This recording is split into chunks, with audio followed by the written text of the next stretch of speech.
Smooth सहस पादाक्षि शिरोवाह सहस नामने पुरुषाय शाश्वत सहस कोटि युगधारिणे नमः। ओम आत्मन।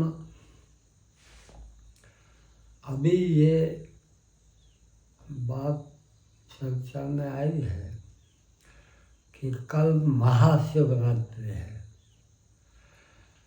तो सामान्य व्रत उपवास थोड़ा साधना इस तरह का जन सामान्य में चलता है और ये परंपरागत दुनियादारी में चलता आता है। तो प्रश्न ये है कि इसके पीछे कुछ विशेष विज्ञान है, साइंटिफिक है या क्या है, इस तरह की बात जो है चर्चा में आ रही है। मेरा कहना ये है कि ये महाशिवरात्रि जो है ये टॉर्च का दिन है, ये आखिर है। अच्छा, अब इसका संबंध इस बात से है कि दर महीने शिवरात्रि आती है और ये इसका संबंध जो है वो चंद्र और सूर्य की स्थिति के साथ जुड़ा हुआ है। अच्छा, चंद्र मन का प्रतीक है और सूर्य जो है आत्मा का प्रतीक है। जो साधक हैं, जो लोग थोड़ा अपना पाया तैयार हो गया है और उस पाए के हिसाब से अपनी प्रगति को प्रयत्नशील है, उनके लिए ये बात उपयोगी हो सकती है। होता क्या है कि चंद्र और सूर्य की आपस में एक संबंध की स्थिति बराबर बनी रहती है। चंद्र जो मन का प्रतीक है और सूर्य जो आत्मा का प्रतीक है, उन दोनों के ऊपर ये सारा जो विकास का मामला है वो भी टिका हुआ है। अब ये जो पसारा है, जगत का जो खेल है, उसका संबंध मन के साथ है जाता है। चंद्र जो है घट बढ़ होती है, कम ज़्यादा होता है, किंतु सूर्य अपनी स्थिति में एक जैसा बना रहता है, उसमें कोई घट बढ़ नहीं होता। उसका जो है पूरे वर्ष के हिसाब से थोड़ा बहुत समय का फेरफार होता, मगर उसकी अपनी स्थिति में कोई फेरफार नहीं होता। जबकि चंद्र की स्थिति जो है वो जो है एक तरह से धीरे धीरे बढ़ते बढ़ते आगे जाती है और वो पूर्णिमा को चंद्र की पूर्ण स्थिति होती है। जैसा पूर्णिमा के दिन चंद्र पूर्ण स्थिति में होता है, उस वक्त वो सूर्य के बिल्कुल आमने सामने होता है।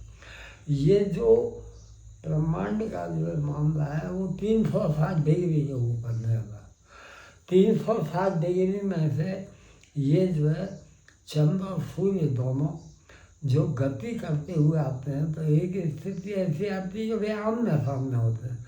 आमने सामने जो होते हैं वो 180 डिग्री आधा है, और 180 डिग्री के ऊपर जो है वो जो है पूर्णिमा का दिन है। अच्छा, ये जो शिवरात्रि का दिन दर महीने आता है, वो जो है पहला दिन है जिस दिन कि चंद्र जो है अपने अस्तित्व को सूर्य के भीतर विलीन कर देता है। पूर्णिमा से धीरे धीरे कम होते जाता है और जैसे अमावस बीत जाती है तो बीज से वो धीरे धीरे बढ़ता जाता है। पूर्णिमा के दिन पूर्ण चंद्र होता है, अमावस के दिन चंद्र का कोई अर्थ नहीं, किंतु केवल अमावस के दिन नहीं, शिवरात्रि जो कि दर महीने अमावस से पहली चतुर्दशी की रात्रि होती है, वो दर एक महीने की शिवरात्रि है। और वो जो शिवरात्रि है वो पहला दिन है। शिवरात्रि, चतुर्दशी पहला दिन, उसके बाद अमावस और फिर प्रतिपदा, 3 दिन चंद्र जो है अपने अस्तित्व में नहीं होता है, उसका अस्तित्व विलीन हो जाता है। बीज के दिन जो है वो फिर दोबारा नए सिरे से दिखाई पड़ना शुरू हो जाता है, धीरे धीरे बढ़ता जाता है, बढ़ते बढ़ते पूर्णिमा तक जाता है 180 डिग्री के ऊपर। तो इसी तरह से फिर वो कम होते होते फिर चतुर्दशी के दिन चंद्र अपना अस्तित्व खो देता है। अब मन जो कि सारा इस पसारे का कारण है और निमित्त है, वो घटबड़ होती है, तो उसके सूर्य के साथ कुछ विशेष जो है एंगल बनते हैं। जैसे 180 डिग्री का एंगल है, वो आमने सामने की स्थिति हो गई। तुम्हारा उसके बाद में जब बीज होती है, उसकी अमावस के बाद की बीज होती है, तब वो सबसे पहले दिन दिखाई पड़ता है। उस दिन शायद उसका ये जो है 15 डिग्री या 30 डिग्री उसका वो जो है एंगल होता है। उसके बाद में चौथ होती है, उस दिन एक मक्खी एंगल होता है। ऐसे जो आठम होती है शुभ की, उस शुभ की आठम के दिन सूर्य के साथ चंद्र का संबंध 90 डिग्री के एंगल के ऊपर होता है। तो इस तरह से ये कुछ दिन हैं जिन दिनों के ऊपर के बिल्कुल एक नक्कर स्थिति के ऊपर चंद्र और सूर्य खड़े हुए होते हैं। उन विशेष दिनों को ये जो 10 महीने विशेष दिन हैं, 10 दिन, आप 365 दिन लगातार अपना जीवन साधना वो सब कर पाते हैं, अच्छी बात है। आपका विकास इतना ज़्यादा हो गया है कि आप आगे अपने रास्ते पे दौड़ने की कोशिश कर रहे हैं, वो ठीक है। किंतु सामान्य जन के लिए ये रहता है कि वो 365 दिन का नहीं करे तो कम से कम 10 महीने, ये जो चंद्र का महीना होता है उसमें 10 दिन ऐसे हैं जिनको कि विशेष जो है चंद्र की गति के हिसाब से, चंद्र जिस वक्त पर उदित होता है उसके हिसाब से उसका जो है उपयोग किया जाए, तो आदमी को दर शिवरात्रि को ऐसी संभावना रहती है कि जब उसका मन सूर्य में विलीन हो जाता है तब वो अपने अस्तित्व के ज़्यादा से ज़्यादा निकट होता है और वो अपने उस अस्तित्व का अनुभव कर सकता है। ये 10 महीने ये स्थिति। अब इसको शुद्ध बीज से आप ले सकते। शुद्ध बीज का पहला दिन है जिस दिन की चंद्र दिखाई पड़ता है। हिंदू परंपरा में या ये सनातन जीवन पद्धति, इसमें तो जो शुद्ध बीज है उसको विशेष महत्व का मानते हैं।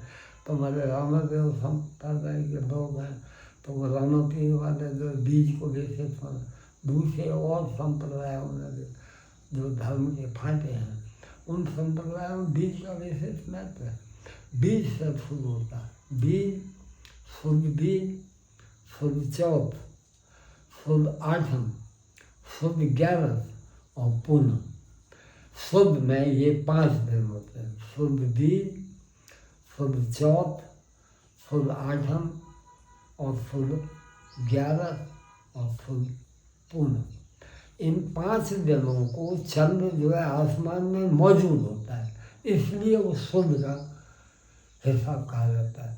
तो इनके लिए ये जो 5 दिन है अपने मन को आत्मा के साथ जोड़ने की कोशिश की जाए हर एक विशेष तिथि को, तो आपको आसानी होगी।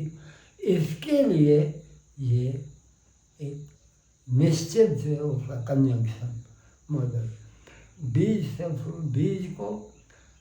जो है उसके बाद में चतुर्थी वो गणपति को आराधना का वो है पहला दिन। उसके बाद में आठम है वो माता जी का विशेष दिन रहता है। जो एकादशी है वो वैष्णवों का विशेष दिन है और जो शिवरात्रि है वो टोंच है। आदमी को वध के बाद में अमावस से पहले जो शिवरात्रि होती है वो टोंच है। अच्छा, तो वध में भी इसी तरह से 5 दिन है। पहला दिन चतुर्थी है, वो संकष्टी है। संकष्टी के दिन चंद्र जो है वो रात को 8:30-9 बजे के आसपास निकलता है चौथे दिन। उसके बाद में जो चंद्र है 8वें के दिन वो रात को 12 बजे के आसपास निकलता है। जब एकादशी का दिन है उस दिन वो रात को 3 बजे के आसपास निकलता है। उसके बाद में एकादशी के बाद वध के जो दिन है वो है त्रयोदशी, चतुर्दशी और अमावस्या। उसका 5 दिन का चौथ, 8वें, एकादशी 3 दिन ये हो गए और 13 और 14 वध में ये 5 दिन है। अमावस्या को वो पूरी तरह से गायब होता है, तो अमावस्या को आदमी को अपने पोताने अस्तित्व का अनुभव होने की अधिक से अधिक संभावना रहती है। शिवरात्रि का दिन उसको गहराई में ले जा सकता है और अमावस्या को पूर्णाहुति हो सकती है। तो ये दरेक महीने चतुर्दशी के दिन जो वध चतुर्दशी है अमावस्या से पहले वो शिवरात्रि का दिन है। अब आप 12 महीने इस तरह का इन 10 दिन का उपयोग करते हैं, अपनी गति देखते रहते हैं कि आपका विकास हो रहा है, कितना क्या हुआ। तो महाशिवरात्रि का दिन एक प्रकार का उत्सव का दिन माना जाता है। गहरे में उतरना है मगर वो उत्सव की गहराई है, समाधान हो चुका है। किसी भी शिवरात्रि को उसको उस तरह की स्थिति मिल रही है तो वो महाशिवरात्रि को उसके लिए भगवान शिव को कृतज्ञता अपना ज्ञापित करता है, समाधान ढूंढता है और अपनी यात्रा को आगे ले जाता है। तो महाशिवरात्रि का दिन इस बात के लिए है कि 11 शिवरात्रि जो गई उनका सदुपयोग हुआ, पूरे 10-10 दिन का महीने में हुआ कि नहीं हुआ, उसके ऊपर महाशिवरात्रि का पर्व है तुम्हारा। महाशिवरात्रि का पर्व तब है जबकि वो पीछे के 11 महीने आप लगातार कुछ करते रहें तो, वरना पूरे वर्ष में एक दिन महाशिवरात्रि के दिन व्रत, उपवास, थोड़ा जप, भजन, ये वो जो होता है उतने से भाई बात बनने वाले हैं। तो मेरा कहना केवल इतना है कि ये जन सामान्य में जो चल रहा है उसकी चिंता नहीं करो, मगर जो साधक है जिसका थोड़ा पाया तैयार हो चुका है, जो खुद दौड़ने की कोशिश कर रहा है, उसको विचार करना है। उसको ये 10 महीने के 10 दिन उपयोग में देने और महाशिवरात्रि आते आते अपनी एक तरह की समाधानी स्थिति उसको मिल जानी चाहिए। मान लो नहीं मिलती है तो भी भगवान शिव को फिर महाशिवरात्रि को विनती करें और अगले वर्ष के लिए फिर बीज से शुरू कर दें। और ये जब तक उसको समाधान न हो तब तक वो प्रयत्नशील रहे। तो मेरा ऐसा अनुभव है, मेरा अपना मानना भी है कि एक न एक दिन कितने बरस लगेंगे वो दूर की बात है, डरे की स्थिति के ऊपर है। किंतु जो गंभीर स्थिति में आ चुका है, साधक का विकास हो चुका है, उसको समाधान हो गए। 10-10 दिन का उपयोग करें, शिवरात्रि के दिन उसका गहराई को पकड़े, दरेक अमावस्या को उसका उपयोग करें ले, और महाशिवरात्रि के दिन कृतज्ञता का वो अपना अनुभव कर सके तो जो है ये सब लेख लगनी है। बाकी तो जो चीला चालू समाज में चल रहा है उस तरह का तो भाई ठीक है, उसको आदमी चला सकता है। किंतु जो विकास हो चुका है, पाया खड़ा हो गया है, दूसरा जो विकास का आयाम है उसमें साधक जो आ गया है उसके ऊपर जिम्मेदारी आती है।